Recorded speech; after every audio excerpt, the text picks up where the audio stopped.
If you're struggling to catch fish on a fluke, I got the solution for you.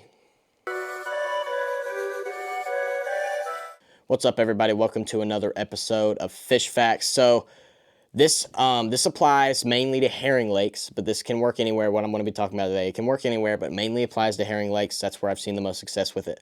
And that's a couple different ways to fish the fluke, to mimic a herring, because a herring is much different from a shad, the way it moves, the way it acts, all those things.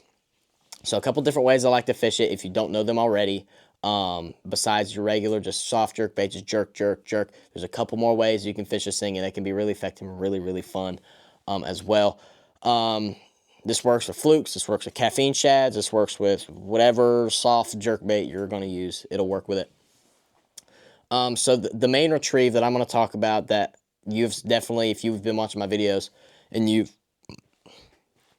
seen me fish like Lake Chatug in those tournaments, I'm fishing a fluke at schooling fish that are actively busting on bait fish, or at fish that are suspended, 5-10 foot under the water column in 20-30 foot of water.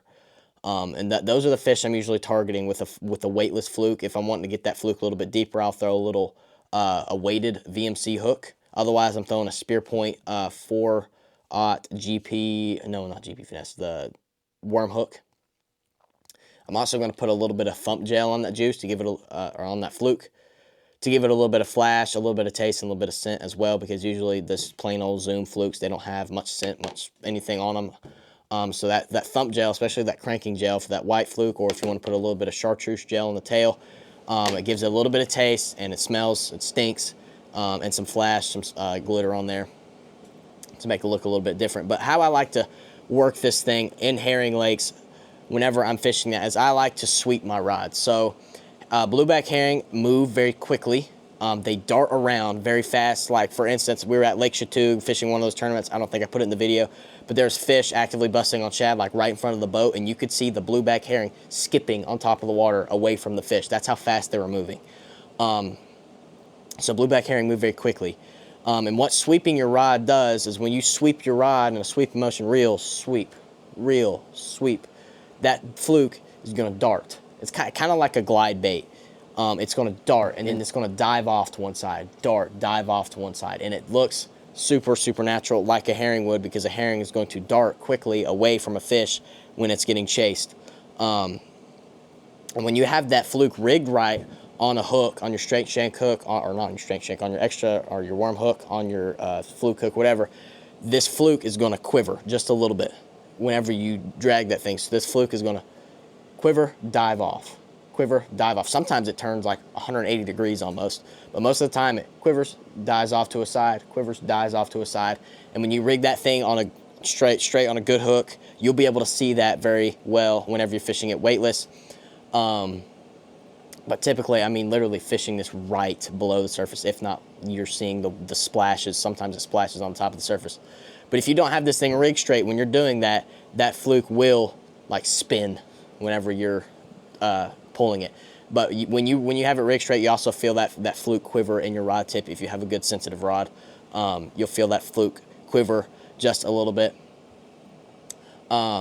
There's a couple other ways, but that's definitely the way that has produced the most for me. I've had 40 fish days just sweeping my rod with a fluke, sweeping it with a weighted fluke, with a weightless fluke, whatever. It just plain out catches fish whenever those fish are really active, suspended high in the water column, or actively schooling on fish, because most people, whenever they're schooling fish, are throwing in topwaters. What else are people throwing? But most people throwing, topwater spook, like the stovetop up there. Or a popper, or some sort of thing. So there's a lot of guys that do throw a fluke. But the big thing with schooling fish with a fluke is make sure you're throwing right beyond those schooling fish and pulling this thing through them. And then whenever you're sweeping your rod through those fish, sweep it just a little bit quicker. So you really get those fish going. You'll think, oh man, if you just keep pulling the bait away from the fish ain't going to eat it.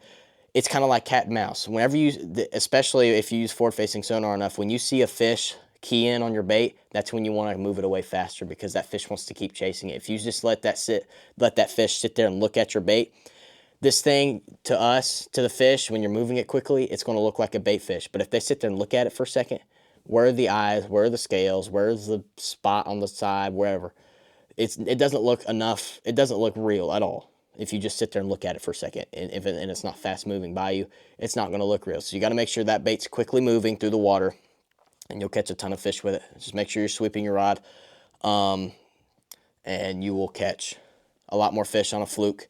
But that is the fish facts I have for you today, and we will catch you in the next one.